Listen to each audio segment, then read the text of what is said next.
नमस्कार साथियों, स्वागत है आप सबका एक बार पुनः आपके अपने YouTube चैनल वंदे भारत में।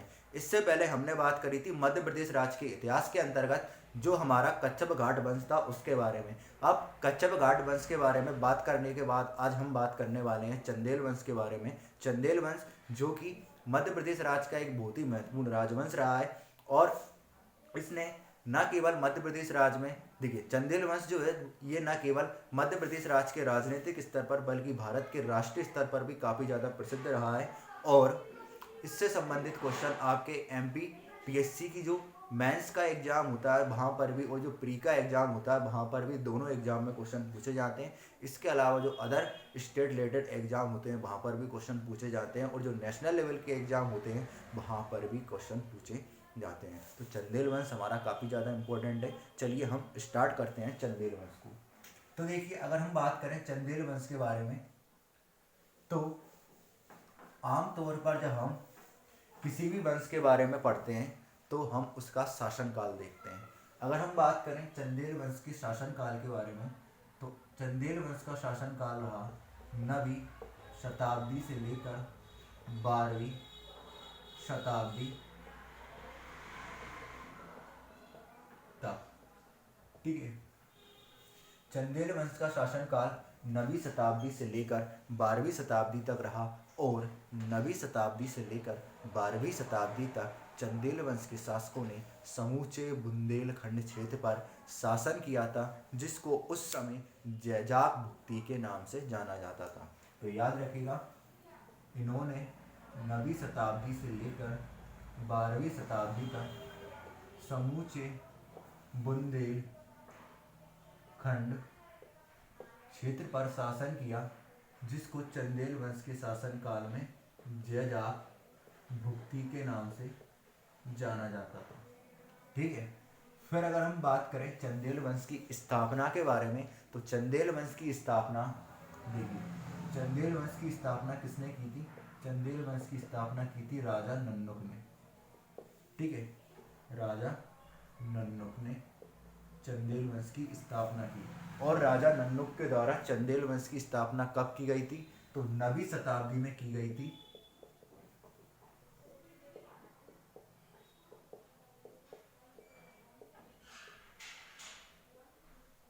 831 ईस्वी में।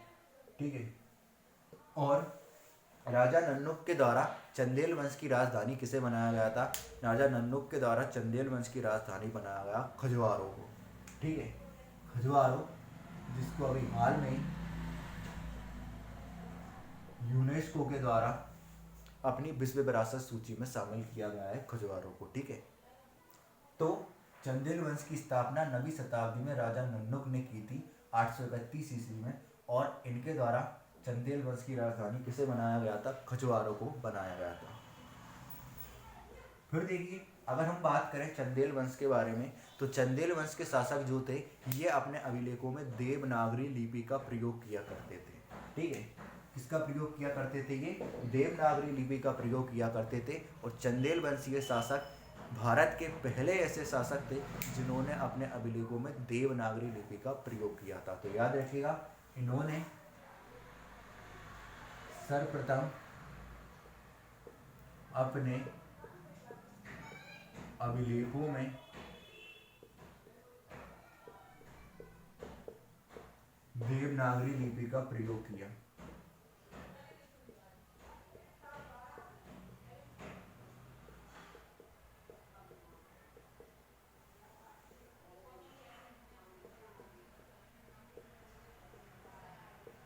फिर चंदेल वंशीय शासक नन्नुक के बाद इसके जो अगले उत्तराधिकारी आए वो आए वाक्यपति और जयशक्ति। कौन कौन आए? वाक्यपति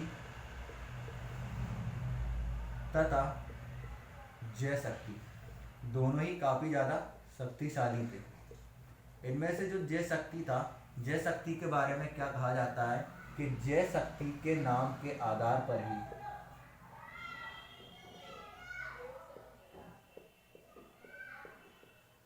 याद रखिएगा, देखिए वाक्यपति तथा जयशक्ति दोनों ही काफी ज्यादा शक्तिशाली थे। इनमें से जयशक्ति के बारे में ये कहा जाता है कि जयशक्ति संभवतः जय शक्ति ही वो शासक था जिसके नाम के आधार पर बुंदेलखंड का नाम बुंदेलखंड से बदलकर क्या रखा गया, जैजाग भुक्ति रखा गया। तो जय शक्ति के नाम के आधार पर ही बुंदेलखंड का नाम बुंदेलखंड से बदलकर क्या रखा गया था, जैजाग भुक्ति। ठीक है, चलिए इतना हुआ। अब हम आगे बात करते हैं।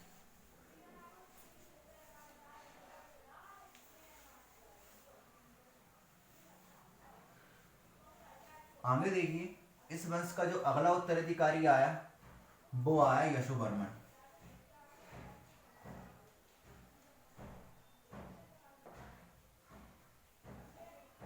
तो वाक्यपति और जय शक्ति के बाद इस वंश का जो अगला उत्तराधिकारी आया वो आया यशोवर्मन।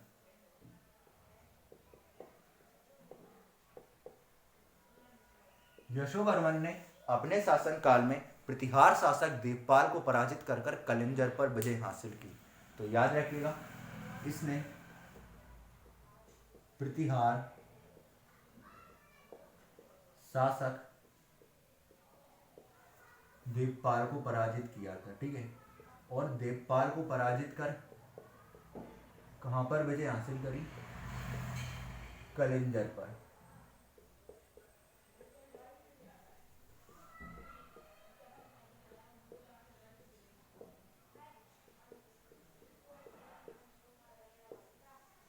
इसके बाद चंदेल वंश के शासकों के द्वारा, देखिए जो चंदेल शासक यशोवर्मन था, इसने अपने शासनकाल में एक प्रसिद्ध विष्णु मंदिर का निर्माण कराया था खजवारों में ही, जिसको चतुर्भुज मंदिर के नाम से जाना जाता है। तो याद रखिएगा, चंदेल वंशीय शासक द्वारा खजवारों में ही एक विष्णु मंदिर का निर्माण कराया गया, जिसको हम किस नाम से जानते हैं, चतुर्भुज मंदिर। याद रखिएगा, ठीक है। एग्जाम में क्वेश्चन आपसे पूछा जाता है कि निम्न में से वो कौन सा शासक था चंदेल वंश का जिसने खजवारों में एक प्रसिद्ध विष्णु मंदिर का निर्माण कराया था, या खजवारों के चतुर्भुज मंदिर का निर्माण चंदेल वंश के किस शासक ने कराया था। तो खजवारों के चतुर्भुज मंदिर का निर्माण चंदेल वंश के शासक यशोवर्मन के द्वारा कराया गया था। ठीक है, अब यशोवर्मन के बाद इस वंश का अगला उत्तराधिकारी जो होता है वो होता है राजा हर्ष। ठीक है, इस वंश के जो अगले उत्तराधिकारी आए यशोवर्मन के बाद, सॉरी गड़बड़ हुए, यशोवर्मन, देखिए यशोवर्मन किसके पुत्र थे, यशोवर्मन जो थे ये राजा हर्ष के पुत्र थे। ठीक है, यशोवर्मन किसके पुत्र थे, राजा हर्ष के पुत्र थे। यशोवर्मन के बाद इस वंश का जो अगला उत्तराधिकारी आया वो आया धंगदेव। ठीक है, धंग या धंगदेव। अगर हम बात करें धंगदेव के शासनकाल के बारे में, तो इनका शासनकाल रहा है 954 ईस्वी से लेकर 1002 ईस्वी तक। ठीक है, तो देखिए अगर हम बात करें धंगदेव के बारे में, तो धंगदेव को चंदेलों की वास्तविक स्वतंत्रता का जन्मदाता कहा जाता है। क्यों कहा जाता है, क्योंकि धंगदेव जो थे, देखिए जिस प्रकार आपने मालवा के परमार वंश के अंतर्गत पढ़ा था कि मालवा के परमार वंश के अंतर्गत आपने क्या पढ़ा था कि जो परमार वंशीय शासक थे ये पहले किसकी अधीनता में शासन किया करते थे, ये पहले किया करते थे राष्ट्रकूटों की अधीनता में शासन।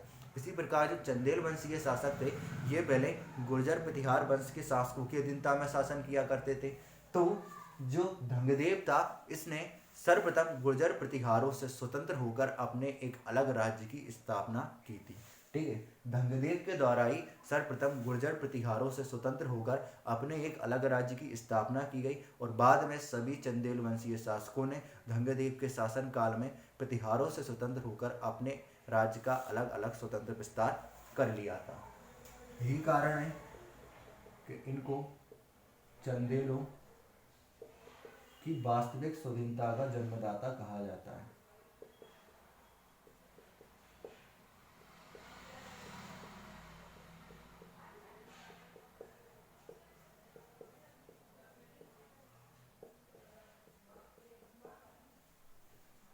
चलिए आगे हम बात करते हैं। देखिए, अगर हम बात करें धंगदेव के बारे में, तो धंगदेव ने अपने साम्राज्य की राजधानी प्रारंभ में किसको बनाया था? कलिंजर को।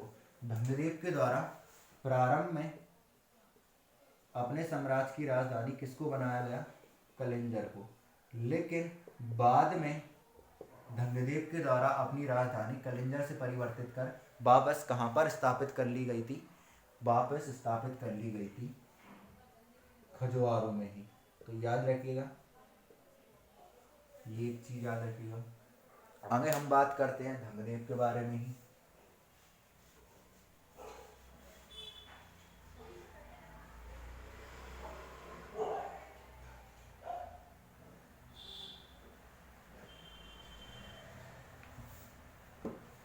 देखिए,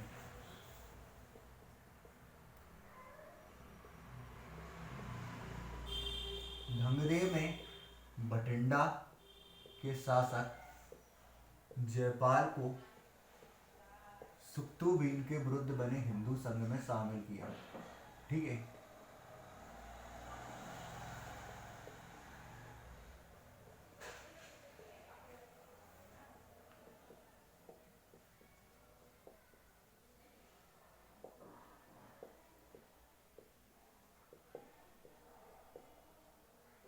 धंगदेव ने बठिंडा के शासक जयपाल को सुक्तुबीन के विरुद्ध बने हिंदू संघ में शामिल किया था। सुक्तुबीन जो कि एक तुर्क आक्रमणकारी था, साथ ही साथ ये एक मुस्लिम भी था।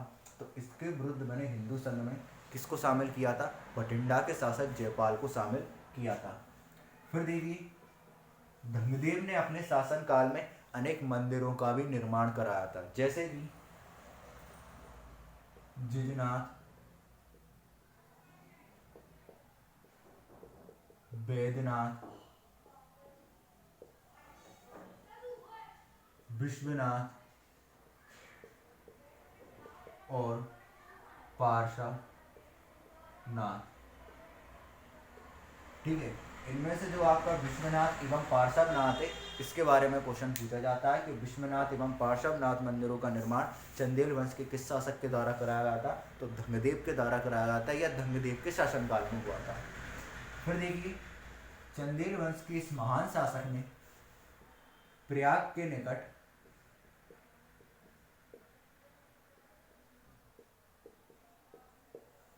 गंगा जमुना के पवित्र जल संगम में समाधि ली।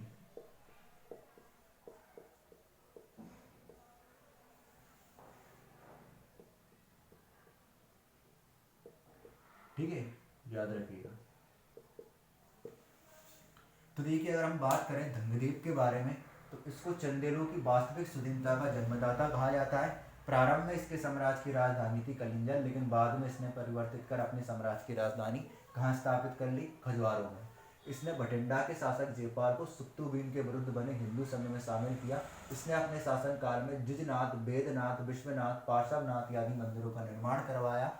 और चंदेल वंश के इस शासक ने प्रयाग के निकट गंगा जमुना के पवित्र जल संगम में समाधि ली थी। ठीक है, और इसका शासनकाल कब से लेकर कब तक रहा? 954 से लेकर 1002 ईस्वी तक। अब चंदेल वंश के इस शासक के बाद चंदेल वंश का जो अगला उत्तराधिकारी हुआ, वो हुआ गंडकी, गंड या गंडदेव। गंडदेव के नाम से इसको ज्यादा जाना जाता है।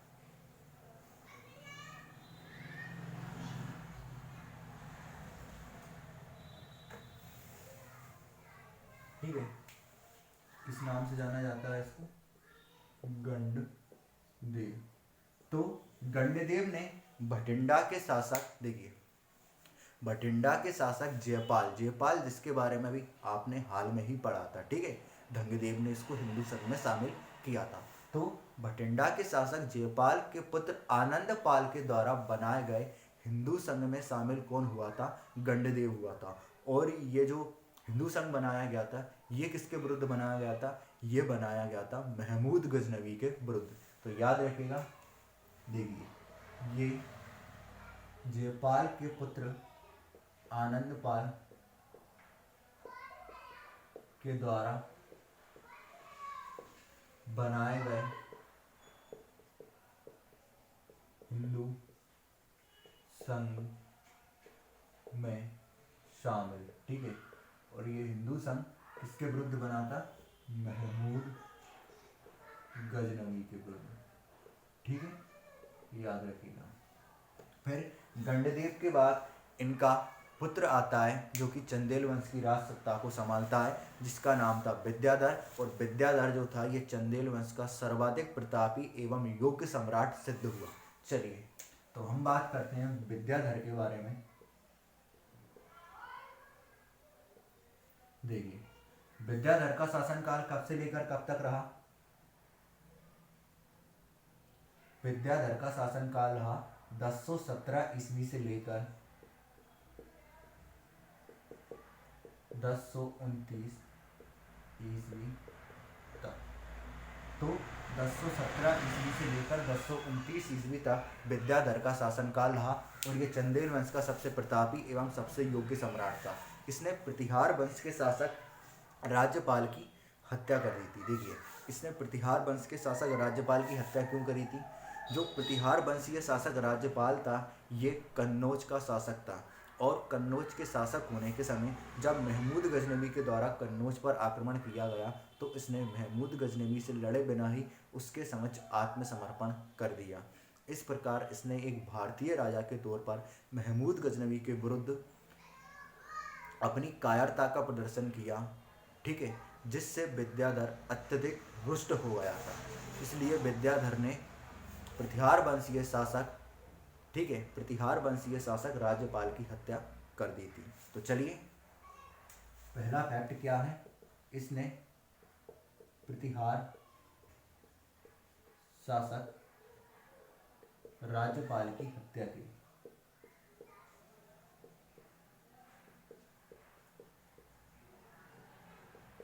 फिर अगर हम बात करें तो देखिए विद्याधर के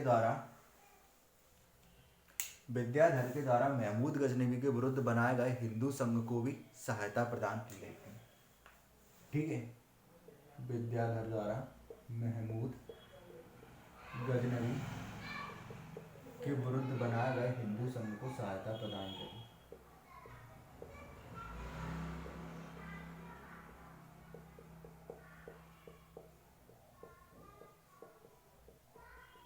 तो पहला इसने काम क्या करा? प्रतिहार शासक राज्यपाल की हत्या किस लिए की? क्योंकि इसने महमूद गजनवी से लड़े बिना ही उसके समक्ष आत्मसमर्पण कर दिया।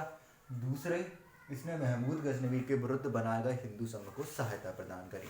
अब इस बात का पता जब महमूद गजनवी को चला तो महमूद गजनवी भी इससे टक्कर लेने के लिए आया, देखने के लिए कि कितना शौर्यशाली है। तो महमूद गजनवी ने 1019 ईस्वी से लेकर 1020 ईस्वी तक के समय में विद्याधर के साम्राज्य पर आक्रमण किया, ठीक है। और इस आक्रमण में ये विद्याधर के साम्राज्य का बाल बांका भी नहीं कर सका था, याद रखिएगा, ठीक है। इस आक्रमण में ये विद्याधर के साम्राज्य का बाल बांका भी नहीं कर सका था। और इस प्रकार विद्याधर जो था ये भारत का एकमात्र ऐसा हिंदू राजा था जिसने महमूद गजनवी का खुलकर विरोध किया था और साथ ही साथ महमूद गजनवी के समक्ष सफलतापूर्वक चुनौती पेश की थी, ठीक है। क्या करा? प्रतिहार शासक राज्यपाल की हत्या करी। क्यों? क्योंकि इसने उसके समक्ष लड़े बिना ही आत्मसमर्पण कर दिया। दूसरा, इसके विरुद्ध बनाए गए हिंदू संघ को सहायता प्रदान करी, खुद ने भी इसको टक्कर दी और इसने अपने साम्राज्य का बाल बांका भी नहीं कर सका। महमूद गजनवी इससे हारने के बाद वापस लौट गया था। और इसके बाद इसी शासनकाल में देखिए इसी समय किस मंदिर का निर्माण हुआ था?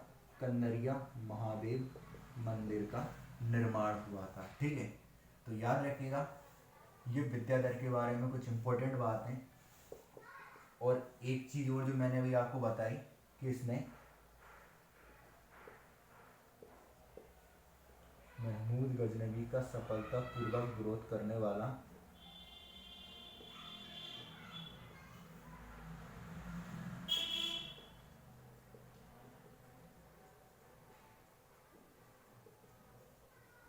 एकमात्र हिंदू शासक, ठीक है।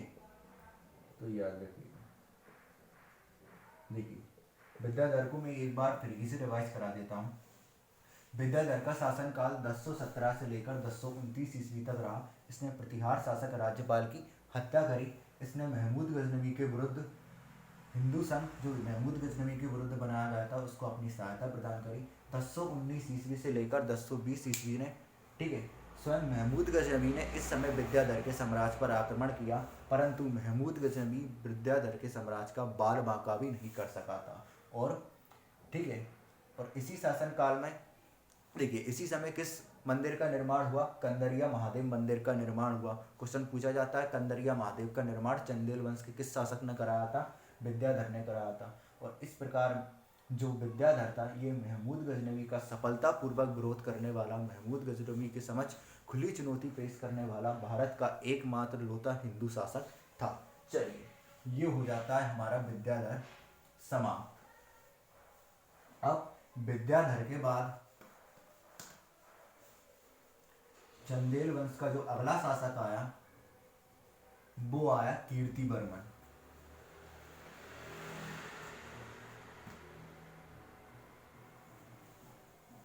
ठीक है,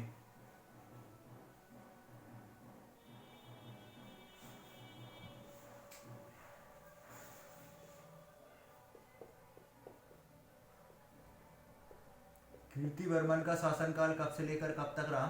कीर्तिवर्मन का शासनकाल रहा 1060 ईस्वी से लेकर 1100 ईस्वी तक। ठीक है, 1060 ईस्वी से लेकर 1100 ईस्वी तक कीर्तिवर्मन का शासनकाल रहा। कीर्तिवर्मन ने अपने शासनकाल में सोने के सिक्के चलाए। सोने के सिक्के चलाए, ठीक है, इसने अपने शासनकाल में। साथ ही साथ इसने क्या किया? उत्तर प्रदेश राज्य के महुआ जिले के निकट एक झील का निर्माण करवाया जिसको कीरत सागर झील के नाम से जाना जाता है। ठीक है, महुआ बोई जो कि रानी दुर्गावती की जन्मस्थली है, जिनका विवाह मंडला के दलपत राव से हुआ था और जिनके पिता महुआ के राजा थे। तो देखिए इन्होंने क्या करा? राजा कीर्तिवर्मन ने यूपी के महुआ के निकट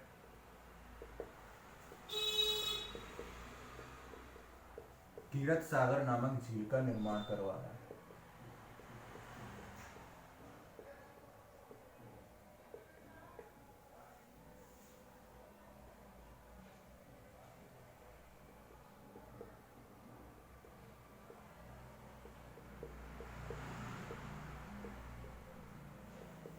ठीक है,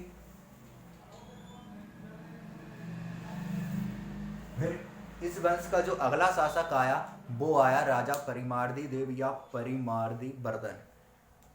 तो इस वंश का अगला शासक कौन आया? परिमार्दी देव। ठीक है, परिमार्दी देव का शासन काल था 1165 ईस्वी से लेकर 1200 ईस्वी तक। ठीक है, 1165 ईस्वी से लेकर 1200 ईस्वी तक।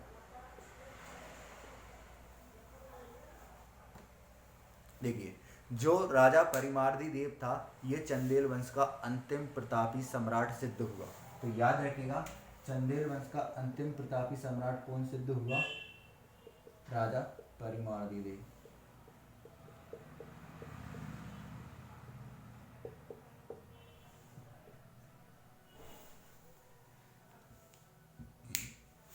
जो परिमार्दी देव था, परिमार्दी देव के दरबार में दो बहुत ही प्रसिद्ध योद्धा थे। ठीक है, जिनमें से पहले का नाम था आला और दूसरे का नाम था उदल।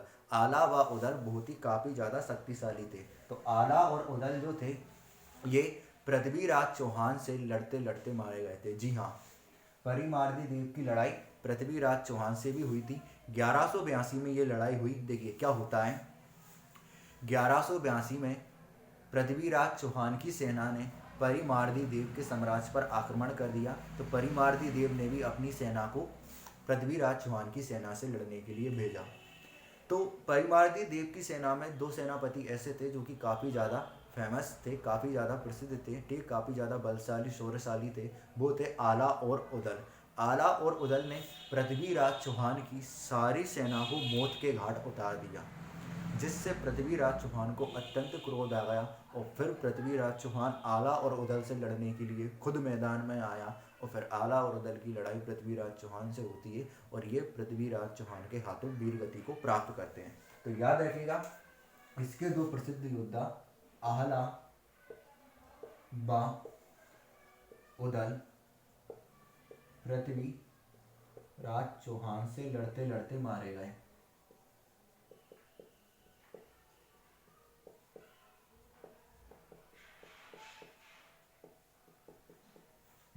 ठीक है, इसके दो प्रसिद्ध योद्धा आला व उदल पृथ्वीराज चौहान से लड़ते लड़ते मारे गए। अब देखिए 1203 ईस्वी में, ठीक है, 1203 ईस्वी में कौन आक्रमण करता है? 1203 ईस्वी में परिमार्दी द्वीप के साम्राज्य पर कुतुबुद्दीन ऐबक के द्वारा आक्रमण किया जाता है। ठीक है, 1203 ईस्वी में परिमार्दी द्वीप के साम्राज्य पर कुतुबुद्दीन ऐबक के द्वारा आक्रमण किया जाता है और इस आक्रमण में कुतुबुद्दीन ऐबक और परिमार्दी द्वीप की लड़ाई होती है। इस लड़ाई में परिमार्दी द्वीप कुतुबुद्दीन ऐबक से हार जाता है। ठीक है, और हारने के बाद कलिंजर के क्षेत्र को कुतुबुद्दीन ऐबक के द्वारा परिमार्दी द्वीप से छीन लिया जाता है। ठीक है, तो याद रखिएगा 1203 ईस्वी में कुतुबुद्दीन ऐबक ने, यहाँ लिख देता हूँ मैं,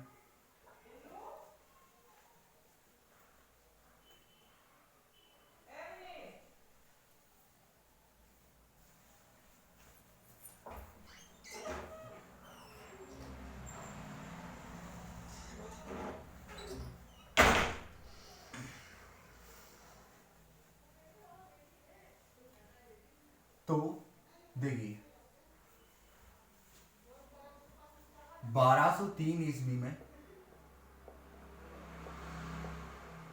कुतुबुद्दीन ऐबक ने परिमार्दी द्वीप के साम्राज्य पर आक्रमण कर, ठीक है, जब परिमार्दी द्वीप के साम्राज्य पर कुतुबुद्दीन ऐबक ने आक्रमण किया तो इस आक्रमण में कुतुबुद्दीन ऐबक जो था वो जीत गया था और परिमार्दी द्वीप कुतुबुद्दीन ऐबक से हार गया था।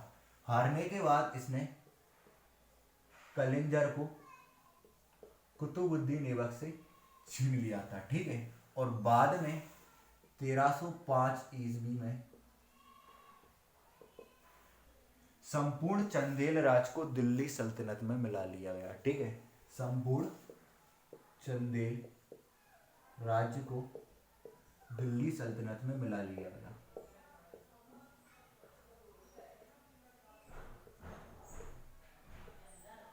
और इस प्रकार चंदेल वंश की कहानी यहाँ पर पूरी तरीके से तो नहीं पर ज़्यादातर तरीके से समाप्त होती है। ठीक है, और बाद में चंदेल वंश के शासक आए जो कि चंदेल वंश के सबसे अंतिम शासक थे जिनका नाम था कीरत सिंह।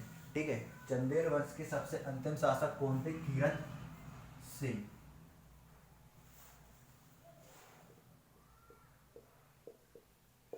कीरत सिंह के द्वारा, देखिए कीरत सिंह की लड़ाई किससे हुई थी? कीरत सिंह की लड़ाई हुई थी शेर शाह सूरी से, और इस लड़ाई में कीरत सिंह शेर शाह सूरी से हार गए थे और हारने के बाद शेर शाह सूरी द्वारा कीरत सिंह का साम्राज्य जीत लिया जाता है। कीरत सिंह की पुत्री का नाम रानी दुर्गावती था। ठीक है, रानी दुर्गावती वही जिनका विवाह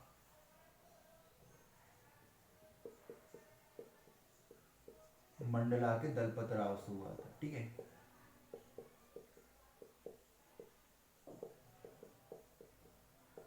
तो ये थी चंदेल वंश के ऊपर पूरी कहानी जो कि आपने अच्छे से पढ़ ली, किस प्रकार चंदेल वंश का उद्भव होता है और किस प्रकार इसका अंत होता है। आपको ये समझ में आई हो तो वीडियो में कमेंट कर जरूर बताइएगा कि ये आपको कैसी लगी। ठीक है, और अगर आपको वीडियो में किसी भी प्रकार की कोई भी समस्या आती है तो आप हमसे कमेंट बॉक्स के माध्यम से पूछ सकते हैं, हम उस समस्या का निवारण करेंगे। साथ ही साथ देखिए वीडियो को 2 से 3 बार आप देखिए, वीडियो आपको अच्छे से समझ में आ जाएगी।